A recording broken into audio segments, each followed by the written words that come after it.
কাপুর পরিবারের মেয়ে করিশ্মা কাপুর ব্যবসায়ী সঞ্জয় কাপুরের সাথে বিয়ে করেছিলেন নায়িকা।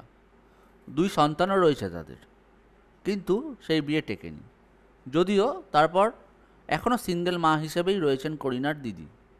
বলিউডে কান পাতলে শোনা যায় করিশ্মার সঙ্গে অক্ষয়ের প্রেমের কথা।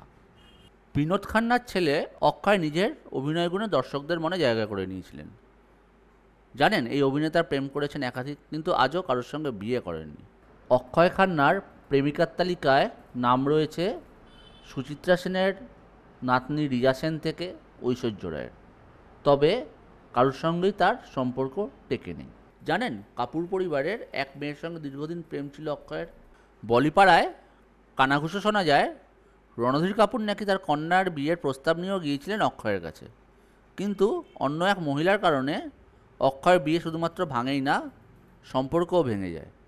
অজয় দেবগনের সঙ্গে সেই সময় প্রেম ছিল করিশ্মা কাপুরের।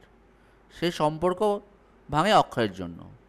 অক্ষয় খান্নার কাছে গিয়ে বড় মেয়ের সঙ্গে বিয়ের কথাও বলে ফেলেন রণধীর, কিন্তু করিশ্মার মা অভিনেত্রী ববিতা কাপুর এই বিয়েতে রাজি হননি। মা হিসাবে তিনি কখনো চাননি যে তার কন্যারও কেরিয়ার ছেড়ে সংসার নিয়ে ব্যস্ত হয়ে পড়ুক। সরাসরি সেই সময় করিশ্মার বিয়ে নাকচ করে দেন ববিতা। আসলে সেই সময় করিশ্মা কেরিয়ারের শীর্ষে ছিলেন। তখন বিয়ে করা মানে কেরিয়ারের একেবারেই শেষ হয়ে যাওয়া।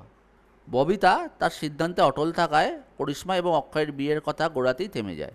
এমনকি এর প্রভাব তাদের সম্পর্কেও পড়ে। এরপর করিশ্মার সঙ্গে সম্পর্কে ইতি টানেন অক্ষয়। করিশ্মা এরপর অভিষেক বচ্চনের সঙ্গে সম্পর্কে জড়িয়ে পড়েন। বাগদান হওয়ার পরেও সেই বিয়ে হয়নি। ববিতা তার সিদ্ধান্তে অটল থাকায় করিশ্মা এবং অক্ষয়ের বিয়ের কথা গোড়াতেই থেমে যায়। এমনকি প্রভাব পড়ে তাদের সম্পর্কেও। এরপর করিশ্মার সঙ্গে সম্পর্কে ইতি টানেন অক্ষয়। 2003 সালে দিল্লি শিল্পপতি সঞ্জয় কাপুরকে বিয়ে করেন করিশ্মা। বহু বছর তারা একসঙ্গে একই ছাদের তলায় ছিলেন।